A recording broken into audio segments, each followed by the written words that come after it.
Foreign service میں آپ کی جو دلچسپی تھی یہ شروع سے تھی یا وقت کے ساتھ آپ نے سی ایس ایس میں بہت اچھا اسکور کیا تو یہ ڈیولپ ہوئی؟ یہ ہم ضرور آپ سے جاننا چاہیں گے، اس کے پیچھے کیا سوچ تھی؟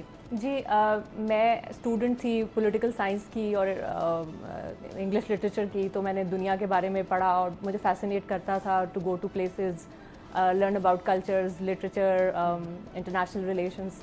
تو مجھے ہمیشہ سے شوق تھا. میں نے سی ایس ایس کا ایگزام دیا ہی اس لیے تھا، آلدو اس وقت صرف 4 آکوپیشنل گروپس میں پرسنز ود ڈسیبلٹی کو انیشلی الاؤ کیا گیا تھا: information, postal service, trade and commerce اور آڈٹ اینڈ اکاؤنٹس.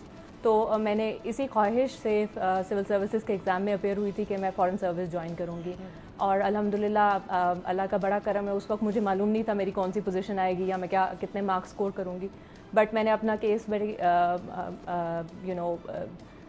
کریج کے ساتھ ڈیفینڈ کیا انٹرویو پینل کے سامنے، اور پاکستان میں رولز چینج کیے گئے، پرائم منسٹر سے سمری اپروو کرا کے مجھے الاؤ کیا گیا کہ میں فارن سروس میں جوائن کروں، کیونکہ میں میرٹ پہ تھی، آل پاکستان میرٹ پہ. تو اس وجہ سے انہوں نے رولز امینڈ کیے اور مجھے الاؤ کیا فارن سروس جوائن کرنے.